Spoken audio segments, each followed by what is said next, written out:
Conor McGregor has been brutally told by Joe Rogan that his UFC career is over. The Notorious was due to make his long-awaited UFC return last June but was forced out of his Sin City showdown with Michael Chandler due to injury. McGregor's diehard followers are confident he will return to the cage, which he's been away from for 4 years, in 2025.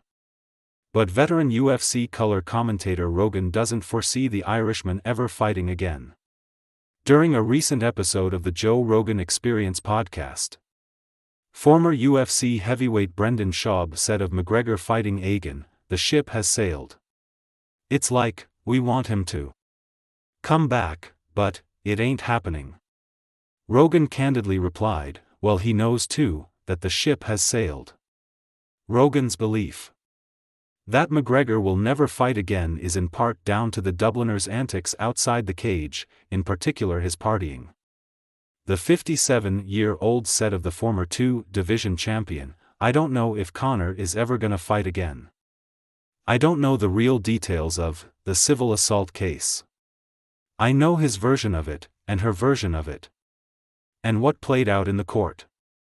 Inside McGregor's notorious lifestyle with more sides to his personality than an octagon, Conor McGregor's rise has been an enthralling watch, going from UFC icon to entrepreneur and Hollywood star. The Irishman has transcended the sport he helped bring to the masses. He has 4 children with fiancée Dee Devlin and the family enjoy a lavish lifestyle. McGregor has not fought in UFC since breaking his leg in a trilogy fight with Dustin Poirier in 2021. That has not stopped him amassing a net worth of over £150 million thanks to his proper No. 12 whiskey and fashion line, and he is due to return to the octagon at UFC 303 in an eagerly awaited headline clash with Michael Chandler. McGregor also starred alongside Jake Gyllenhaal in the Amazon Prime remake of classic movie Road House. Although he is dreading his mum seeing one X-rated scene, Notorious turned up to the premiere in a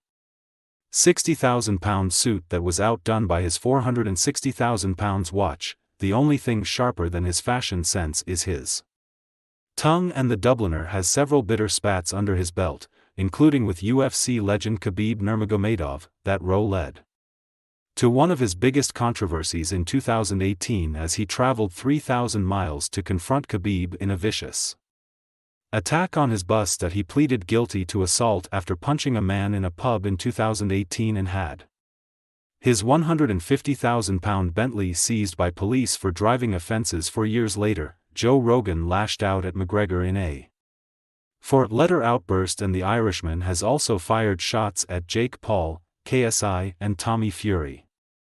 Boxing great Floyd Mayweather also has McGregor on his enemy list after the pair clashed in a cross-sport bout in 2017. Read all of our latest Conor McGregor stories. The reality is that guy's partying, and he's partying real hard, and he talked about it in the court case. He's talking about cocaine. UFC president and CEO Dana White forecast an autumn return for the promotion's poster boy last month. But the veteran promoter seemingly now has serious doubts over the protracted return of the Mac. When asked about McGregor during the UFC Fight Night 250 post-fight press conference earlier this month, he replied, "Conor. Not sure when Conor will be back." McGregor hasn't set foot inside the octagon since breaking his left leg in his trilogy fight with Dustin Poirier in July 2021. If he does ever fight again, his next outing will be his first since being found civilly liable for assaulting Nikita Hand at a Dublin hotel in December 2018. Mystic Mac, who was accused of raping and battering Ms. Hand, has vowed to appeal the verdict of last November's civil trial at Dublin's High Court.